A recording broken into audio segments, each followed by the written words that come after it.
You're born in Badiraguato, and the first thing the mountains teach you is patience. Not the patience of waiting rooms and bus schedules and the ordinary tolerances of civilian life. The patience of elevation.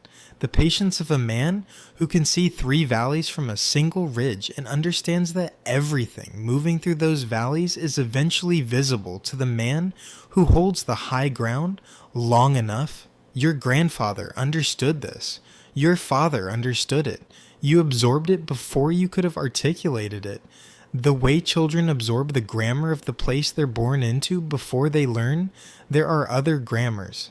Badiraguato produces a specific kind of man, with a regularity that demographers and criminologists have been writing about for 40 years without fully explaining.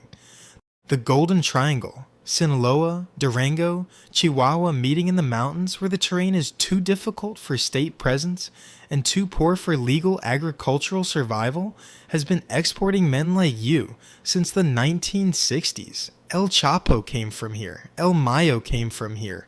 A generation of men who built the infrastructure of the most sophisticated drug trafficking network in history came from these specific hills, from this specific combination of poverty and terrain, and the particular cultural pragmatism that develops when the only crop that pays is the one the government says you can't grow.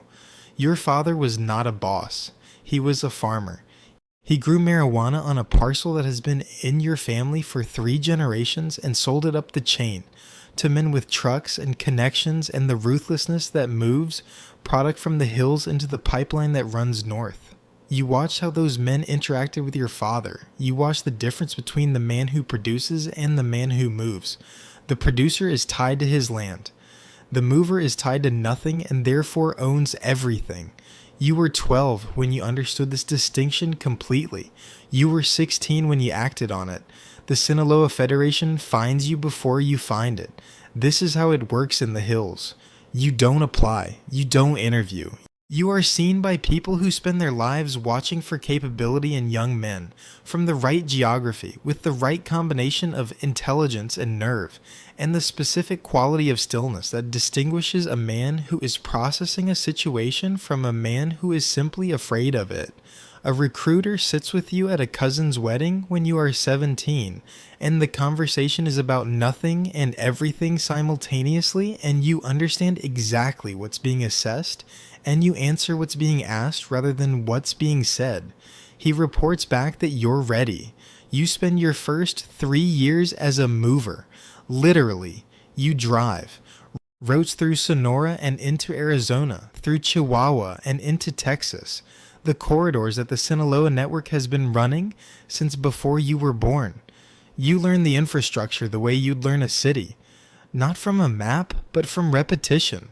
From the specific texture of each crossing point, which officials can be managed and how, which times of day produce which risk profiles, where the backup routes run when the primary route gets hot. You learn it in your body before you learn it in your head, and that embodied knowledge becomes the first real asset you bring to the organization. Beyond your willingness to show up, you rise, not fast and not dramatically, steadily, in the way that things rise when the foundation under them is solid. You move from driving to coordinating drivers, from coordinating drivers to managing a corridor segment, from managing a corridor to overseeing a plaza. Each step comes because the step before was executed without incident and without drawing attention and without the kind of visible mistakes that generate investigations. And investigations generate pressure, and pressure kills operations. You learn that the organization rewards invisibility the way the military rewards valor, as the primary professional virtue, the one that everything else depends on. El Mayo is your model, not El Chapo. El Chapo is the cautionary tale dressed as a success story.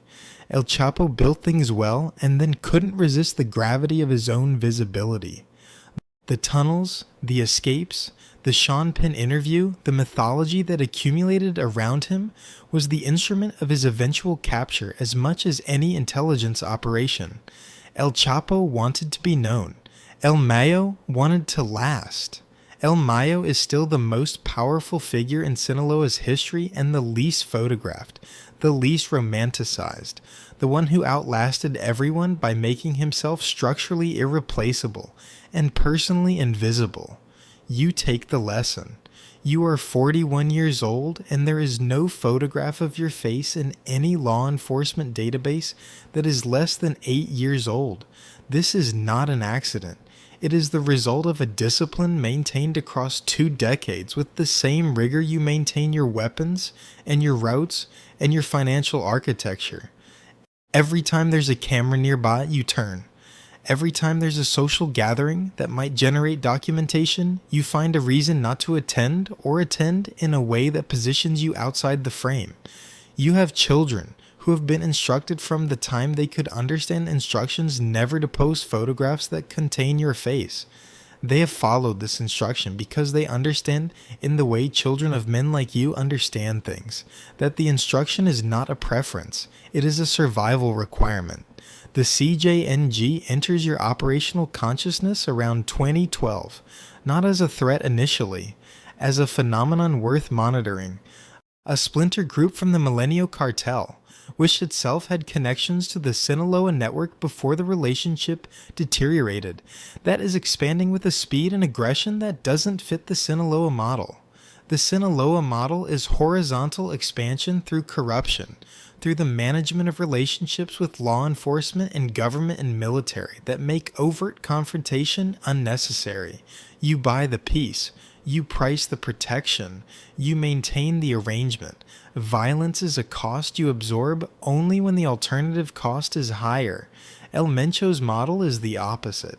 He expands vertically, with military force, with the specific grammar of violence as territorial communication, the bodies on the bridges, the recorded executions, the banners that explain in the flat bureaucratic language of a man who has made a business decision why a particular person was killed and what it means for anyone else considering the same behavior. It is effective. It is also expensive in blood and heat, and the kind of government attention that affects everyone's operations, regardless of who generated the attention.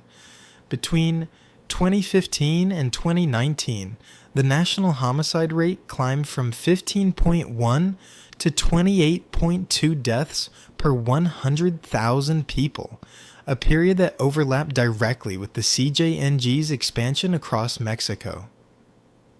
Al Jazeera. You watch those numbers the way you watch weather. Not with moral judgment. Moral judgment is not a resource available to men in your position, but with operational concern. When the country gets hot enough, the government has to respond visibly. Visible response affects everyone, regardless of who created the heat. El Mencho was making it hot for all of us, and collecting the territorial gains while the rest of the industry absorbed the increased enforcement pressure. You meet him once, a neutral location in Michoacan, 2014. The meeting is arranged through intermediaries, and the purpose is a specific territorial dispute in Colima that had been generating friction neither side could afford to escalate further at that moment. He is not what the mythology suggests. Not loud, not theatrical, not performing the power he holds. Quiet in the specific way that dangerous men are quiet, not from restraint but from sufficiency. He doesn't need to perform because the performance has already been done in 100 corridors and 100 villages across western Mexico, where his organization's presence is its own announcement. You discuss the Colima issue for 40 minutes. You reach an arrangement. The arrangement holds for 3 years and then stops holding and you never meet again. You come to understand El Mencho the way you understand any problem that is trying to kill you, without underestimation, without the contempt that leads men to misread their opponents and pay the price of the misreading. He built something real. He took a splinter group from a fractured organization and within 15 years made it the most aggressive territorial expansion in modern Mexican criminal history. By 2018, CJNG was believed to have over 100 methamphetamine labs throughout Mexico, with its trade netting upwards of $8 billion for cocaine and $4.6 billion for crystal meth each year. incite crime. That is not a gang. That is a parallel economy. You can be his enemy and acknowledge what he built, because acknowledgement is not admiration. It is accuracy. And accuracy is the only thing keeping you alive. The fentanyl shift changes everything structurally. The old cocaine and marijuana model had a supply chain that started in Colombia and Bolivia and ran north. You were a transit and distribution network, valuable but dependent on the upstream suppliers. Fentanyl changes the dependency structure completely. Mexico has become the primary producer and supplier of fentanyl to the U.S. market. HS today. The precursor chemicals come from China through the ports, and then the synthesis happens in Mexico and the product ships north. You own the synthesis. You own the distribution. The upstream dependency is now a chemical import rather than a relationship with a foreign cartel. The margin structure is different. The volume potential is different. The risk profile is different. You build lab capacity in Sinaloa and Sonora. You build it quietly in the Sinaloa way, with the corruption infrastructure already in place to manage the municipal and state officials whose knowledge creates risk. You pay for the knowledge to stay knowledge and not become information. The distinction between knowledge and information in this business is the distinction between a man who knows something and stays quiet and a man who knows something and files a report. You have been paying for the first category for 20 years, and the investment continues to generate returns. The Sinaloa Civil War is the thing you didn't fully see coming. You knew the tensions between Los Chapitos and El Mayo's faction were real. You knew the arrest of El Chapo had restructured the internal authority in ways that hadn't fully resolved. You knew that El Mayo's relationship with Los Chapitos had the specific fragility of a relationship between people who need each other and resent the need. What you didn't fully calculate was the specific act. On July 25, 2024, El Mayo was arrested in the U.S. along with Joaquin Guzman Lopez, one of El Chapo's sons. Mexico News Daily. You received this report and sat with it for 2 hours before you accepted it as true. Not because the act was impossible. In this business, the act is always possible because the magnitude of what it implies. Los Chapitos delivered El Mayo to American law enforcement, the most senior figure in the Sinaloa Federation, the man who built the operational infrastructure that everything else runs on, handed to a jurisdiction from which there is no return. In exchange for what? A deal, a reduction. The specific calculation that a man facing life in an American federal prison makes when he decides that his own survival is worth more than the architecture he's betraying. The internal war that followed is the most dangerous development in the Mexican criminal landscape in a generation. Not because of the violence it produces directly. Both factions are capable of significant violence, and both have demonstrated that capability because of what it does to the operating environment for everyone. The CJNG capitalized on the Sinaloa cartel's fragmentation to expand its control in key conflict zones. CNN. While your organization was fighting itself, the CJNG moved into contested territories with the opportunistic precision of an organization that had been waiting for exactly this kind of opening.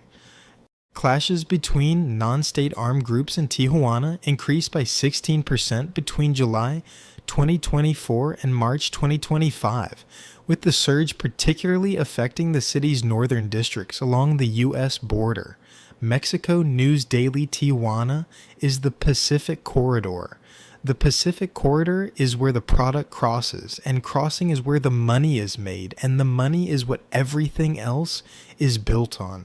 You are fighting CJNG for Tijuana while simultaneously managing the internal conflict between the factions of your own organization. 2 wars simultaneously, one against your historic enemy and one against men who grew up in the same mountains you grew up in and whose fathers knew your father and who are now your operational problem on the most critical corridor in the network. You manage this the way you manage everything, through structure rather than personal intervention.